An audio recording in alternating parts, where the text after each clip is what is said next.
Okay, for the people that haven't been here in a long time, now we'll enter what used to be the old fire hall and we can see what it looks like now.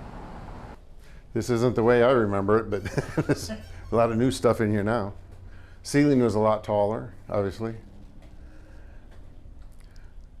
So as we come down this way, the office would have been right about here where we dispatched. The trucks be in here, and then after the office, along this wall here, and that little back wall there was our equipment where we put our coats and boots and all that, helmets hanging up. And then walking on back, we come into the back part of the building. Here's the stairs going down. We had a utility room on this side, and of course our tower to hang the hoses afterwards. And then we kept the old 37 back here, and at that time we were restoring it.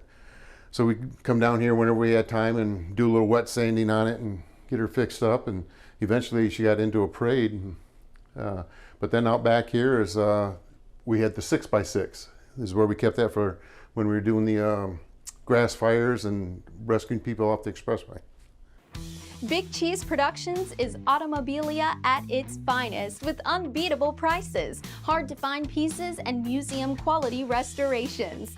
They offer a wide range of products such as gas pumps, signs, fiberglass statues, automobilia, neon globes, and much more. Turn your establishment into a showroom today.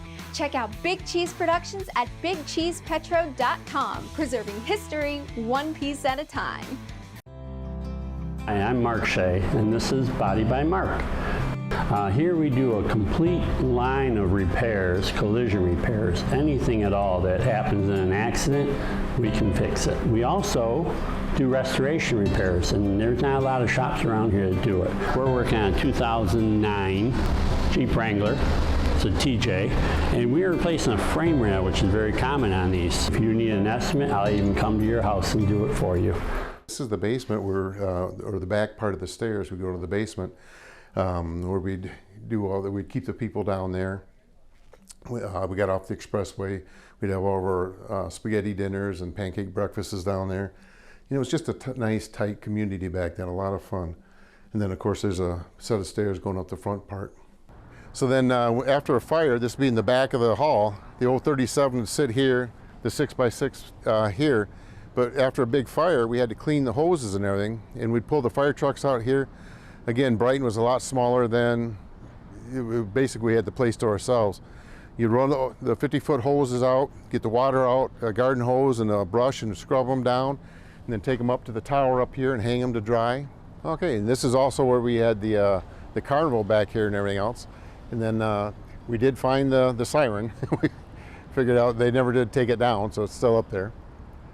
And again, that's how they used to, back in the day, that's the only way we knew that there was a fire, is when that went off. And you could hear it for miles. If there's grass fires, and there was a lot of them that's heavy, they'd come call the junior fire department out of school, and we'd be able to do that. You wouldn't be able to do that nowadays. Of course, you wouldn't have junior firefighters nowadays. But this is the parking lot where we had the carnival and everything. And it's small now, but it was awful big then when you were little.